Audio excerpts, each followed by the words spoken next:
بسم اللہ الرحمن الرحیم۔ السلام علیکم دوستو، دنیا بھر کی خبروں میں آج آپ سنیں گے، لیکن اس سے پہلے اگر ہو سکے تو لائک اور سبسکرائب کا بٹن ضرور دبا لیں۔ شکریہ۔ ایران نے کہا ہے کہ امریکہ جنگی اخراجات اور نقصانات سے متعلق جھوٹ بول رہا ہے۔ امریکہ ایران کے ساتھ جنگ میں ہونے والے اپنے اصل نقصانات اور اخراجات کو چھپا رہا ہے اور اس حوالے سے عالمی برادری اور اپنے عوام سے جھوٹ بول رہا ہے۔ ایران کا کہنا ہے کہ اسرائیلی وزیر اعظم نیتن یاہو کی پالیسیوں نے امریکہ کو شدید معاشی نقصان پہنچایا ہے، جس کا تخمینہ اب تک $100 ارب سے زائد ہو چکا ہے۔ ایران نے دعویٰ کیا ہے کہ امریکہ کے اصل جنگی اخراجات سرکاری اعداد و شمار سے کہیں زیادہ ہیں اور اس وقت ہر امریکی شہری پر ماہانہ تقریباً $500 کا اضافی معاشی بوجھ پڑ رہا ہے۔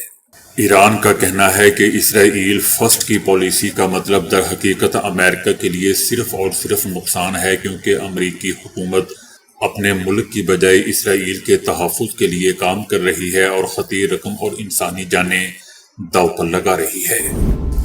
آبنائے ہرموز کی بندش کے باعث عالمی سمندری تجارتی راستوں میں بڑی تبدیلیاں رونما ہو رہی ہیں اور سمندری رسائی متاثر ہونے کے بعد اب کنٹینرز ٹریفک کو بڑے پیمانے پر زمینی راستوں پر منتقل کر دیا گیا ہے۔ جہاز مالکان نے خلیجی ممالک تک خوراک اور صنعتی سامان پہنچانے کے لیے سمندر کی بجائے ٹرکوں کا سہارا لینا شروع کر دیا ہے۔ خلیجی ساحلی ممالک تک براہ راست سمندری رسائی معطل ہونے کے بعد متبادل راستے مکمل طور پر فعال کر دیے گئے ہیں۔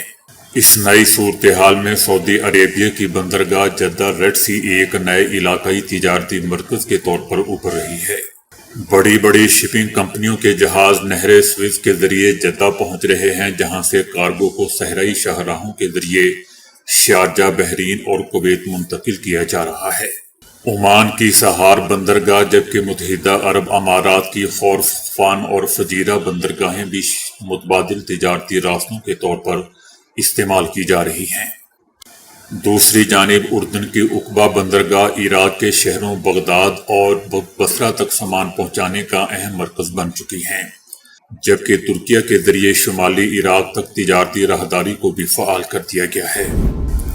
امریکی وزیر دفاع ایران کے ساتھ حالیہ جنگ کے بعد دوستوں پہلی بار کانگریس کے سامنے پیش ہوئے، جہاں انہوں نے جنگی اقدامات کا بھرپور دفاع کیا اور مخالف ارکان پر برس پڑے۔ سماعت میں ڈیموکریٹ نے ایران جنگ کو دلدل قرار دیتے ہوئے اسے سیاسی اور معاشی تباہی قرار دیا، جس پر وزیر دفاع سخت غصے میں آ گئے۔ وزیر دفاع نے منہ پھاڑتے ہوئے کہا کہ آپ اسے دلدل کہہ کر ہمارے دشمنوں کو پروپیگنڈے کا موقع دے رہے ہیں۔ اس بیان پر آپ کو شرم آنی چاہیے۔ وزیر دفاع نے ڈیموکریٹس کو لاپرواہ، عیب جو اور شکست خوردہ قرار دیتے ہوئے سوال کیا کہ ایک طرف آپ فوجیوں کی حمایت کا دعویٰ کرتے ہیں اور دوسری طرف 2 مہینوں کے مشن کو دلدل کہہ رہے ہیں۔ آپ کس کو خوش کرنا چاہتے ہیں؟ ایران جنگ کا کوئی دلدل نہیں ہے۔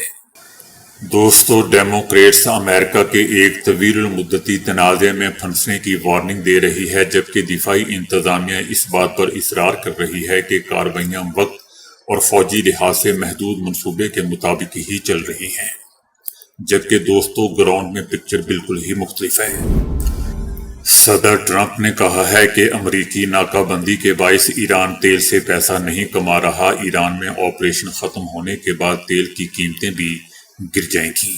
صدر ٹرمپ کا کہنا تھا کہ ایران جوہری ہتھیار نہیں رکھ سکتا۔ گزشتہ جون کے حملوں نے ایران کی جوہری صلاحیت تباہ کر دی ہے۔ ہم نے ایران کے 90% میزائل فیکٹریاں تباہ کر دی ہیں۔ اب ایران بہت بری حالت میں ہے، جبکہ دوستو بالکل ایران کی پکچر اس سے مختلف ہے۔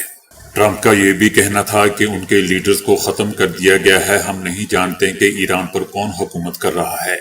اگر تم نہیں جانتے کہ ایران پر حکومت کون کر رہا ہے تو ذرا نزدیک آ کر دکھاؤ۔ ناکہ بندی بھی تم نے دوسرے محلوں میں کی ہوئی ہے۔ اگر تمہیں نہیں پتا کہ ایران میں حکومت کون کر رہا ہے تو معاہدے کی بھیک کیوں مانگ رہے ہو اور کس سے مانگ رہے ہو؟ صدر ٹرمپ نے بچوں کی طرح واویلا کرتے ہوئے کہا کہ ایران کی معیشت تباہ ہو رہی ہے، ایران پر پابندیاں کامیاب ہیں اور وہ اپنا تیل نہیں بیچ سکتا۔ امریکی ناکہ بندی کے باعث ایران تیل سے پیسہ نہیں کما پا رہا۔ ایران میں آپریشن ختم ہونے کے بعد تیل کی قیمتیں گر جائیں گی۔ صدر ٹرمپ کا کہنا تھا کہ میں صرف اتنا بتا سکتا ہوں کہ ایران معاہدہ کرنے کے لیے بے چین ہے، ایران ایک معاہدہ کرنا چاہتا ہے۔ لیکن دوستو، ہم بھی یہ بتاتے ہیں کہ صدر ٹرمپ کی بات کا کوئی وزن نہیں ہوتا اور اس کی بات کو کوئی ملک سیریس نہیں لیتا، بلکہ اسکول کے بچے بھی اس بات پر ہنستے ہیں۔ اور دوستو، میرے خیال سے ایران کو چاہیے کہ اس کی کسی بات کا بھی جواب نہ دیا کرے۔ بنگلہ دیش کی حکومت نے بھارتی ریاست آسام کے وزیر اعلیٰ کی جانب سے توہین آمیز بیان پر بھارتی ہائی کمشنر پون بڈے کو طلب کر لیا۔ وزیر اعلیٰ کا کہنا تھا کہ بنگلہ دیشی لوگ پیار کی زبان نہیں سمجھتے، لہٰذا ہم انہیں آسام سے بے دخل کرتے ہیں۔ 20 غیر ملکی شہریوں کو حراست میں لے کر بنگلہ دیش واپس دھکیل دیا گیا ہے۔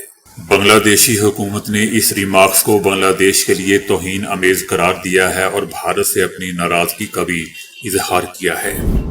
انٹرنیشنل میڈیا کا کہنا ہے کہ بھارت کی آپریشن سندور میں ناکامی کے بعد پاکستان کا عالمی کردار مزید مستحکم ہو چکا ہے۔ مودی کو عالمی سطح پر ٹرمپ کے اقدامات سے سبکی کا سامنا ہوا ہے اور قیادت کی ساکھ متاثر ہوئی ہے۔ انٹرنیشنل میڈیا کا کہنا ہے کہ مودی کی انتخابی حد بندی کے ذریعے طاقت مستحکم کرنے کی کوشش ناکام ہو چکی ہے اور آمرانہ رجحانات میں نمایاں اضافہ ہوا ہے۔ ٹرمپ کی پالیسیوں کے باعث مودی کی عالمی حیثیت کمزور ہو چکی ہے، جبکہ بھارتی روپے کی قدر میں کمی سے معیشت متاثر ہو رہی ہے۔ عالمی ایٹمی توانائی agency international atomic energy agency کے سربراہ رافیل گروسی نے کہا ہے کہ ایران کا بیشتر افزودہ یورینیم اب بھی اصفہان کے جوہری مرکز میں موجود ہے۔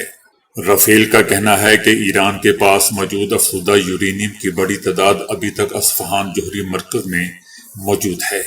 ان کا کہنا تھا کہ ایران کے پاس تقریباً 440 کلو گرام 60% تک افزودہ یورینیم موجود ہے، جس میں سے اندازاً 200 کلو گرام اصفہان کی زیر زمین سرنگوں میں رکھا گیا ہے۔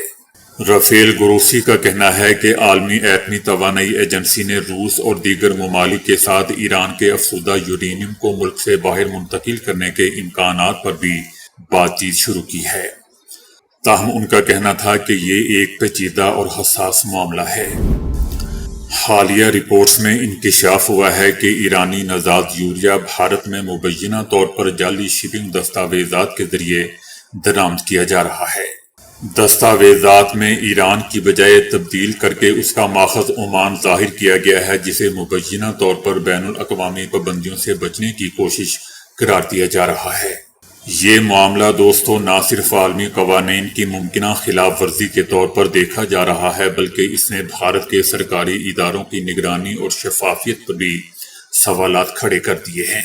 خاص طور پر بھارت کی وزارت کیمیکلز اور فرٹیلائزر کی جانب سے اس شپنگ کی منظوری کو تنقید کا نشانہ بنایا جا رہا ہے، کیونکہ رپورٹس میں کہا گیا ہے کہ بغیر مکمل تصدیق کے اسے کلیئر کر دیا گیا۔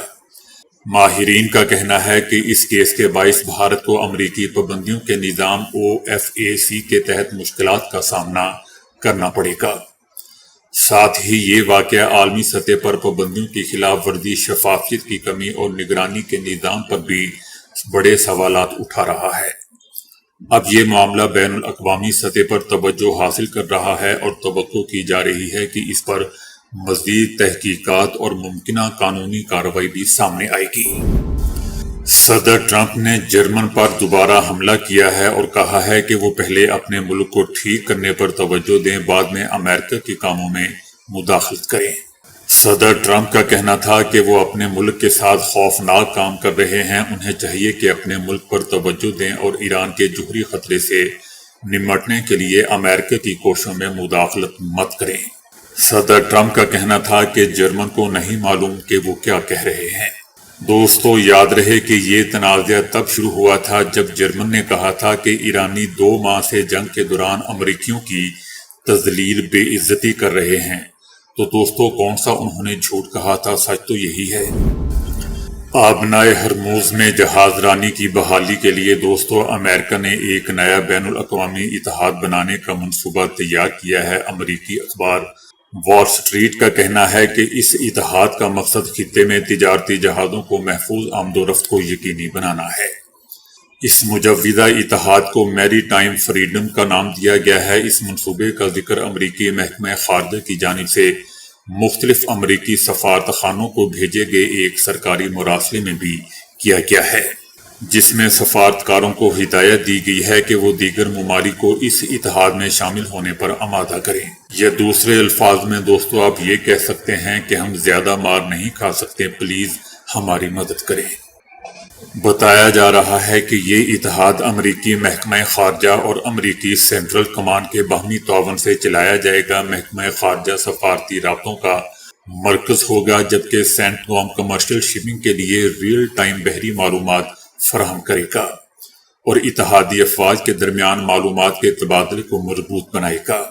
لیکن یاد رہے دوستو کہ یہ اتحاد کسی صورت ایرانی میزائلوں سے نہیں بچائے گا۔ ایران نے کہا ہے کہ امریکی بحری جارحیت اور نام نہاد ناکہ بندی کو جلد ہی عملی اور بے مثال رد عمل کا سامنا کرنا پڑے گا۔ ایران کا کہنا ہے کہ اگر امریکہ آبنائے ہرموز کے گرد اپنی غیر قانونی بحری ناکہ بندی جاری رکھتا ہے تو اسے سخت جواب دینا ضروری ہوگا۔ ایران نے دوستو حالیہ مسلط کردہ جنگوں میں ثابت کیا ہے کہ اب امریکہ کو کسی خاموش یا قابل پیش کوئی حریف کا سامنا نہیں ہے۔ اب امریکہ کو ایک اصل دشمن کا سامنا ہے جو اس کے سامنے کھڑا ہے۔ امریکی میڈیا نے دعویٰ کیا ہے کہ امریکی سینٹرل کمانڈ نے ایران پر شدید اور تیز حملوں کی نئی لہر کا منصوبہ بنایا ہے۔ حملوں کا مقصد مذاکرات میں تعطل ختم کرنا یا جنگ کے مکمل خاتمے سے پہلے ایران کو آخری فیصلہ کن ضرب لگانا ہے۔ حملوں میں ایران کے انفراسٹرکچر کو نشانہ بنایا جائے گا۔ ایک اور منصوبہ آبنائے ہرموز کے ایک حصے پر قبضہ کرنے کا بھی ہے تاکہ اسے بحری جہازوں کی آمد و رفت کے لیے کھولا جا سکے، جبکہ ایران نے اس کے جواب میں کہا ہے کہ ایران اس پر سخت رد عمل دے گا اور ایسا تباہ کن رد عمل دے گا، ایسا سخت رد عمل دے گا کہ کوئی ملک دوبارہ ایران کی طرف یا آبنائے ہرموز کی طرف منہ اٹھائے نہیں چلا آئے گا۔ تو دوستو ابھی کے لیے اتنا ہی۔ ویڈیو کو لائک اور شیئر کرنے کا بہت بہت شکریہ۔